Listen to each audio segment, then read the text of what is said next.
Bienvenidas y bienvenidos. Hoy nos sumergimos en un documento importante, uno que toca una fibra sensible en la educación, la regulación positiva del comportamiento estudiantil. Vamos a analizar extractos de la rúbrica que se usa para evaluar a los docentes en este aspecto. La idea es explorar cómo esta herramienta intenta medir algo tan complejo como guiar el comportamiento en el aula. Nuestra meta hoy es ir un poco más allá de la descripción, ¿no? Queremos entender qué significa realmente una gestión positiva y formativa, según este marco. Claro. ¿Cómo se diferencia de otros enfoques y por qué se pone tanto énfasis en la autorregulación, en la buena convivencia? Así que, para empezar, ¿cuál es el corazón de esta rúbrica? ¿Qué busca exactamente? Precisamente eso que mencionas. Su propósito central es valorar cómo el docente guía, cómo regula la conducta de los estudiantes. Pero, cuidado, no se trata solo de mirar si hay orden o silencio en el aula, para nada. La lupa está puesta en si el docente actúa como un referente positivo, ¿entiendes? Ajá. Si sus estrategias ayudan a que los propios estudiantes aprendan a regularse a sí mismos, si las normas de convivencia son claras, si son compartidas, si se respetan y, fundamentalmente, si todo esto permite que la sesión avance, que el aprendizaje pueda fluir sin, digamos, interrupciones constantes. Entiendo. O sea que el foco se desplaza del simple portarse bien como un objetivo final. Exacto. Ajá, hacia el proceso para lograrlo. Y el rol activo del docente en ese proceso, casi como un mentor, es un matiz importante, ¿sí? Totalmente. Ahora, llevar eso a una evaluación concreta, suena desafiante. ¿Cómo lo descompone la rúbrica? ¿Cuáles son sus piezas clave, sus componentes principales? Se basa en dos pilares, digamos, dos aspectos que se miran juntos. Dos pilares. Sí. Por un lado, examina los tipos de mecanismos que el docente usa para regular la conducta y fomentar el respeto a las normas. Y por otro lado, mide la eficacia real de esos mecanismos. O sea, cómo se traduce esa gestión en la fluidez, en la continuidad de la clase. Hablemos de esos mecanismos. La palabra suena un poco técnica, ¿no? ¿A qué se refiere en la práctica? ¿Son estrategias, acciones? Exacto, son las acciones concretas. Lo que hace el docente para prevenir o, para reconducir esos comportamientos que rompen las normas de convivencia, ¿no? O que dificultan que la clase avance. Piensa en interrupciones, no respetar el turno para hablar, esas cosas. Ya. Y un punto clave. La rúbrica distingue esto de las acciones para que hagan una tarea, ¿eh? El foco aquí es estrictamente la convivencia. Entendido. Y para analizarlos, los clasifica en tres grandes categorías. Tres categorías. Me imagino que no todas pesan igual en la evaluación. Empecemos por la primera, la que supongo que se considera la más deseable. Correcto, son los mecanismos formativos. Se llaman así porque su objetivo principal no es solo controlar el momento, sino formar. Formar. Sí. Busquen explícitamente desarrollar la capacidad de autorregulación del estudiante. Y que comprendan los valores detrás de las normas de convivencia. ¿Y cómo se ve eso en el aula?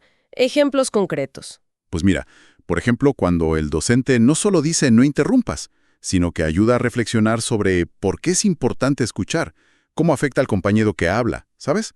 Fomentando la empatía. Ah, claro. O cuando da refuerzo social, pero de forma muy específica.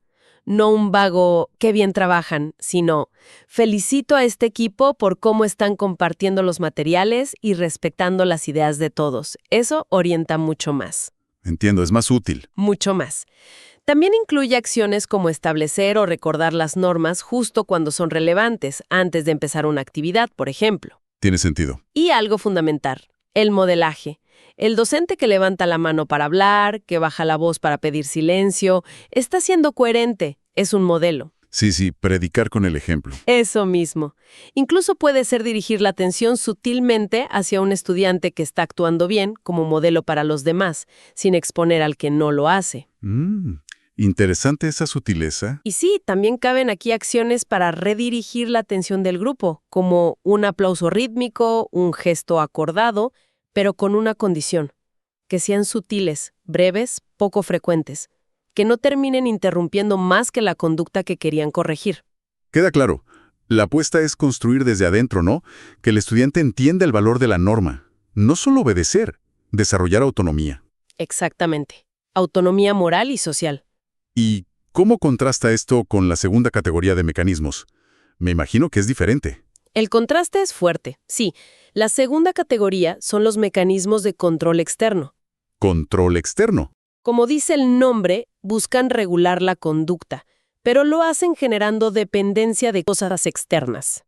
La autoridad del profe, premios, castigos, consiguen cambiar el comportamiento en el momento, sí, pero no ayudan a que el estudiante desarrolle su propia capacidad de regulación ni que entienda los valores de fondo. ¿Ejemplos de esto? Pues los típicos. Señalar directamente el mal comportamiento, a veces con etiquetas. Tú siempre molestando, otra vez distraído. Uf. Las advertencias constantes de sanciones. Si no te callas, te saco. A la próxima te bajo puntos. Ujú. Dar órdenes directas apelando solo a la autoridad, de forma vertical. Silencio. Siéntate ya. Impositivo. Exacto. Un control excesivo. Limitar movimientos sin justificación clara. A veces centrando la atención de todos en un solo estudiante innecesariamente. Ya veo. Y aquí entra el clásico recurso a premios materiales o simbólicos por portarse bien. Como las caritas felices o puntos extra. Esos mismos. Puntos extra, caritas, hasta golosinas. Funcionan a corto plazo, claro, pero condicionan la conducta a una recompensa externa. No forman realmente. No. Y finalmente, esas acciones para redirigir que mencionamos antes, como aplausos o gestos, si se vuelven muy frecuentes, muy largas, si cortan mucho la clase, o si son desproporcionadas, como golpear la mesa fuerte, usar un silbato estridente, pues también caen aquí, en control externo. La diferencia es notoria, sí. Estos parecen más enfocados en la respuesta inmediata, en apagar el fuego, digamos. Ujú. Más que en abordar la causa.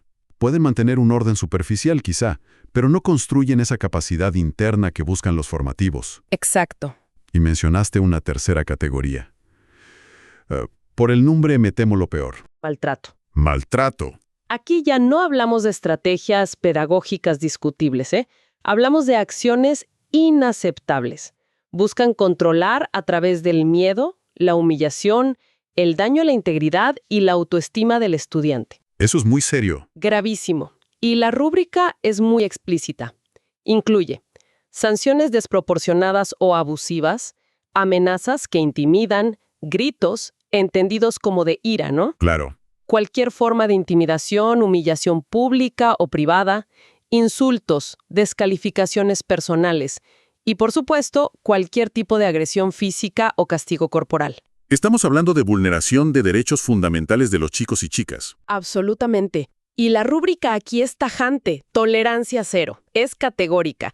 El uso de al menos un mecanismo de maltrato una sola vez con un solo estudiante. Implica automáticamente que el desempeño del docente en este aspecto cae al nivel más bajo, al nivel I. Directamente al nivel I. Directamente. Y no solo eso, genera una marca específica en la evaluación, activa protocolos, tiene consecuencias adicionales. Entendido. La condición indispensable para aspirar a cualquier nivel superior y 2, 3 o 4 es la ausencia total y absoluta de este tipo de mecanismos. Es una línea roja que no se puede cruzar. Jamás. Queda meridianamente claro. La base mínima es no maltratar. Nunca. Así es. Ahora, volvamos al segundo pilar que mencionaste, la eficacia. Ya vimos los tipos de mecanismos. Ojalá solo formativos. ¿Cómo mide la rúbrica si funcionan en la práctica? La eficacia se mide observando el resultado en el aula. Se evalúa si la clase logra desarrollarse con continuidad. Continuidad. Sí, si las interrupciones, los quiebres de normas o los contratiempos no son tan grandes o frecuentes como para impedir que se avance en el aprendizaje. Mide, en esencia, si las normas de convivencia están suficientemente interiorizadas por el grupo, gracias a la gestión del docente. Pero aquí me surge una duda práctica. Hay actividades, no sé, un debate intenso, un trabajo en equipo muy dinámico, que por naturaleza generan ruido, movimiento. Claro. ¿Eso se podría interpretar como falta de eficacia? ¿Como desorden? Es una precisión clave y la rúbrica lo aclara. Dice explícitamente que buen comportamiento no es sinónimo de silencio absoluto ni de inmovilidad. Ah, bien. Si esa dinámica está justificada por la tarea pedagógica y no impide que la sesión avance hacia sus metas. Entiendo. Lo que se penaliza no es el ruido funcional, sino las interrupciones que sí molestan, la falta de respeto a normas básicas que sí entorpecen el trabajo de todos. Incluso considera normal que haya distracciones puntuales, siempre que se resuelvan rápido, sea por el docente o, mejor aún, por el propio grupo. Bien, bien. Entonces, combina el cómo, mecanismos, con el resultado, continuidad. ¿Y cómo se refleja esa combinación en los famosos niveles de desempeño? Exacto. La combinación de tipo de mecanismo y eficacia define los 4 niveles. A ver, Nivel I, insatisfactorio. Es el más bajo. Se puede llegar aquí de varias formas. Lo más común, el docente usa principalmente control externo y además es poco eficaz. La clase es caótica, interrupciones constantes, el aprendizaje se ve muy afectado. el peor escenario casi. Bueno, hay uno peor. El docente que casi no interviene para nada, dejando que reine el desorden. Ah, claro. Y la vía directa, como dijimos, usar al menos un mecanismo de maltrato. Una sola vez y caes aquí, con todas las consecuencias. Clarísimo. Nivel 2. Nivel 2, en proceso. Este es interesante porque agrupa 2 perfiles muy distintos. ¿Así? Sí. Por un lado tienes al docente que usa mayoritariamente mecanismos formativos, nunca de maltrato, importantísimo, pero no logra ser eficaz. O sea, buenas intenciones, buenas estrategias según la rúbrica, pero la clase se interrumpe mucho, no fluye. Buenas intenciones, resultados mejorables. Exacto. Y por otro lado, está el docente que usa principalmente control externo, nunca maltrato, pero que sí consigue ser eficaz. Logra que la sesión sea continua la mayor parte del tiempo. Sus métodos no son los ideales, pero funcionan para mantener el ritmo. Curioso contraste. ¿Y el nivel 3? Nivel 3, satisfactorio. Aquí ya hablamos de un buen desempeño. Se logra cuando se cumplen 2 cosas a la vez. El docente usa predominantemente mecanismos formativos y 0 maltrato, por supuesto, y es eficaz. La combinación deseada. ¿Correcto? El resultado es que la mayor parte de la sesión transcurre con normalidad. Se puede avanzar bien en el aprendizaje. Ok. ¿Y el Olimpo? El nivel 4. Nivel 4, destacado. Es el nivel sobresaliente. Se caracteriza porque el docente emplea siempre mecanismos formativos, nada de control externo, nada de maltrato, y es eficaz. Siempre formativos y eficaz. Sí. Esto se traduce en que prácticamente toda la sesión va sobre ruedas, sin interrupciones que afecten el aprendizaje, se optimiza el tiempo, el ambiente. El ideal. Es el ideal. Y hay una vía muy interesante para llegar aquí. Cuando la clase demuestra un nivel tan alto de autorregulación que el docente casi no necesita intervenir. Ah, cuando los estudiantes ya... Exacto. Las normas están tan interiorizadas que fluyen solas. Se ve como la culminación de un buen trabajo formativo a lo largo del tiempo. Fascinante ver esa matriz. Cómo valora la intención, formativo, pero también el resultado, eficacia. Y cómo reconoce que se puede ser eficaz con métodos menos ideales, nivel 2, aunque aspira a lo óptimo, 3 y 4. Y ese nivel 4, donde la regulación externa casi desaparece, pinta una imagen potente del objetivo final, estudiantes autónomos, responsables.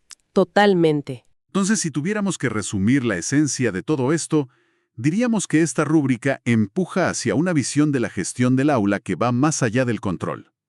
Apuesta por un orden que nace de la comprensión, de la autorregulación, cultivadas con estrategias formativas, y que eso lleva a un ambiente de aprendizaje fluido, respetuoso. Eso es. Y sobre todo deja clarísimo que el maltrato es intolerable, una línea roja infranqueable. Exactamente.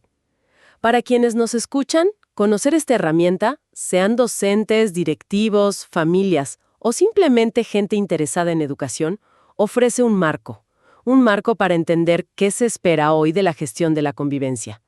Subraya que disciplinar no es lo mismo que formar. Buena distinción. Pone el acento en lo socioemocional, en construir ciudadanía desde el aula.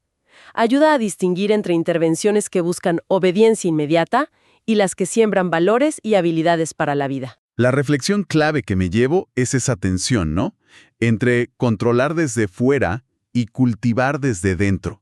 La rúbrica apuesta claramente por lo segundo para una educación bueno, más integral, Sin duda. emancipadora incluso. Y para llevar la reflexión un pasito más allá, podríamos preguntarnos algo que conecta esto con la pedagogía misma. A ver, Si bien la rúbrica evalúa cómo el docente responde a la necesidad de regular, ¿cuánto influye el diseño mismo de las actividades de aprendizaje en que esas necesidades aparezcan o no? interesante. O sea, ¿podrían ciertas metodologías, más activas, colaborativas, significativas, prevenir naturalmente muchas conductas disruptivas, fomentar esa autorregulación que valora la rúbrica, haciendo que la intervención directa del docente sea, pues, cada vez menos necesaria? Que la propia actividad regule en cierto modo. Quizás la mejor gestión de la conducta empieza por una excelente planificación pedagógica. Ahí lo dejo para seguir pensando.